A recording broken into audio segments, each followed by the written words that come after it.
मुख्यमंत्री सुखविंदर सिंह सुक्खू दिल्ली दौरे से हिमाचल लौट आए हैं। दिल्ली दौरे से लौट के बाद शिमला में मीडिया से बातचीत करते हुए मुख्यमंत्री ने प्रदेश में हिमाचल कांग्रेस के नए अध्यक्ष पद को लेकर चल रही चर्चाओं पर कहा कि कांग्रेस अध्यक्ष का नाम तय होने के बाद इसकी सूचना दे दी जाएगी। मुख्यमंत्री ने कहा कि सोशल मीडिया पर चल रही चर्चाओं से बचना चाहिए। वहीं इस दौरान मुख्यमंत्री ने एचआरटीसी कर्मचारियों और प्रदेश पेंशनरों के मुद्दे पर कहा है, सरकार कर्मचारियों पेंशनरों की समस्याओं का हल निकालने के लिए कार्रवाई करेगी। मुख्यमंत्री सुखविंदर सिंह के दिल्ली दौरे के बाद प्रदेश में हिमाचल कांग्रेस अध्यक्ष की नियुक्तियों को लेकर तेज हुई चर्चाओं को लेकर मुख्यमंत्री ने कहा कि हिमाचल कांग्रेस अध्यक्ष का नाम तय होने के बाद इसकी सूचना दे दी। मुख्यमंत्री ने कहा कि पार्टी अध्यक्ष का नाम पार्टी हाईकमान तय करेगा। उन्होंने कहा कि सोशल मीडिया पर चल रही चर्चाओं से बचना चाहिए। वहीं हिमाचल प्रदेश परिवहन निगम और प्रदेश के पेंशनरों के मुद्दे पर मुख्यमंत्री सुखविंदर सिंह सुक्खू ने कहा कि प्रदेश सरकार पेंशनरों का सम्मान करती है। मुख्यमंत्री ने कहा कि पूर्व जयराम सरकार को आरडीजी ग्रांट का अतिरिक्त पैसा मिला लेकिन देनदारियां नहीं चुकाई गई। उन्होंने कहा कि तमाम मुश्किलों के बावजूद सरकार ने 75 वर्ष से ऊपर की आयु के पेंशनरों की देनदारियां चुका दी है। साथ ही दिवाली से पहले सरकार ने 3% दा देने की घोषणा की है। इसके साथ ही अप्रैल से सितंबर माह तक का डाका एरियर भी दिवाली से पहले कर्मचारी पेंशनरों के खाते में आ जाएगा। इसके अलावा एचआरटीसी पेंशनरों के प्रदर्शन को लेकर मुख्यमंत्री ने कहा कि सरकार उनकी समस्याओं को समझ रही है, लेकिन प्रदेश सरकार एचआरटीसी को मजबूत करने की आवश्यकता है। उन्होंने कहा कि 57 करोड़ की ग्रांट सरकार हर साल देती है, लेकिन रूटीन खर्च चलाने के लिए निगम को अपने स्तर पर काम करना होगा। मुख्यमंत्री ने कहा कि दिवाली के अवसर पर 10 करोड़ की अतिरिक्त ग्रांट एचआरटीसी को देने के लिए कहा गया है। पंजाब दस्तक के लिए सुरेंद्र राणा की रिपोर्ट। हिमाचल वासियों के लिए ये दीपावली का उत्सव खुशियां भरा हो, यही मैं कहना चाहता हूँ। देखो, जब प्रदेश अध्यक्ष बन जाएगा तो मैं आपको सूचना दे दूंगा। अब सोशल मीडिया की चर्चा पर तो मैं जाना नहीं चाहता। सोशल मीडिया में किस प्रकार की चर्चा होती है, क्योंकि सोशल मीडिया की चर्चाएं जो है ना, वो सभी सत्य नहीं होती है।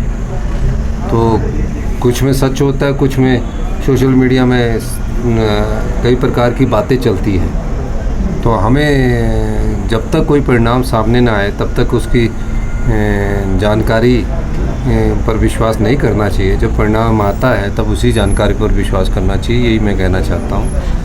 और निश्चित रूप से जो हमारा प्रदेश अध्यक्ष है वो अक्टूबर के लास्ट सप्ताह या नवंबर फर्स्ट वीक में उसकी नियुक्ति के लिए हाईकमांड विचार करेगा। किसको बनाता है ये तो आने वाला समय ही बता देगा। सर, उनका प्रदर्शन बहुत ठीक बात है। जो है प्रदेश पेंशनरों ने प्रदर्शन अपनी मांगों को लेके किया है। ठीक कहा उन्होंने कि हमारा डीए का एरियर है और उसमें निश्चित रूप से पिछली भारतीय जनता पार्टी की सरकार जब जयराम जी की थी उस समय भारतीय जनता पार्टी को 50,000 करोड़ रुपया ज़्यादा मिला और जो आरडीजी थी उस समय वो उनको 10,000 करोड़ रुपये मिली और हमें अभी इस साल 3,000 करोड़ रुपये है। उनकी बात जायज़ है। हमने 75 साल से ऊपर का पूरा डीए दे दिया है। 70 साल से ऊपर का हम डीए दे रहे हैं। थोड़ी सी उसकी 80-90 करोड़ की किश्त रह गई है। हमने कहा है कि बजट में उसका प्रोविज़न किया है, उसको देंगे। और जो भी पेंशनर जो हमारे हैं, हमारे प्रदेश के वरिष्ठ नागरिक हैं, हम उनका मान सम्मान करते हैं, उनकी भावनाओं की कदर करते हैं। और जो भी वो जानकारी हमारे ध्यान में लाएंगे तो उस जानकारी को हम उस पर आगे कार्रवाई करेंगे। पिछले दिनों हमारे एक जो एनजीओज़ के हमारे पेंशनर्स के डेपुटेशन आत्माराम जी के नेतृत्व में मिला था, तो उन्होंने कहा था कि डीए तो रिलीज़ कर दीजिए। जो पेंशनरों का नेतृत्व जब मुझसे मिला था तो हमने डीए हमने रिलीज़ किया 3%, जिसका कि जून में हमने उसको रिलीज़ करना था, लेकिन आर्थिक संकट के कारण उसको हमने कहा कि दिवाली में चाहे इसको देना ज़रूरी है। और 1 अप्रैल 2025 से लेकर 15 अक्टूबर तक सारा ईयर दिवाली से पहले उन सबके खातों में चले जाए ताकि दिवाली का उत्सव खुशी और हर्ष और उल्लास से मनाया जाए। सर, इसके साथ आपदा के तहत जो राहत पैकेज है वो हम पूरी स्टेट में देने जा रहे हैं और इसका एक हम कार्यक्रम मंडी में भी करने जा रहे हैं। और पूरे स्टेट में देने जा रहे हैं। निश्चित रूप से हम इंतज़ार कर रहे हैं कि हमें जो प्रधानमंत्री मोदी जी ने जो 1500 करोड़ रुपए का पैकेज की घोषणा की है वो किस रूप में आता है, स्पेशल ग्रांट के रूप में आता है या रिलीफ पैकेज के रूप में आता है, अभी तक वो पैसा आया नहीं है। तो जैसे ही आएगा तो उसके बाद हम सारे कार्यक्रम करने की सोच रहे थे। अगर वो पैसा अभी तक नहीं आता, किसी कारणवश उसमें देरी होती है, तो भी हम आपदा राहत परिवारों को, अब मौसम खुल गया है, घर बनाने के लिए 7 लाख देंगे, 70,000 बर्तन और जो उनके सामान बह गया उसके लिए देंगे।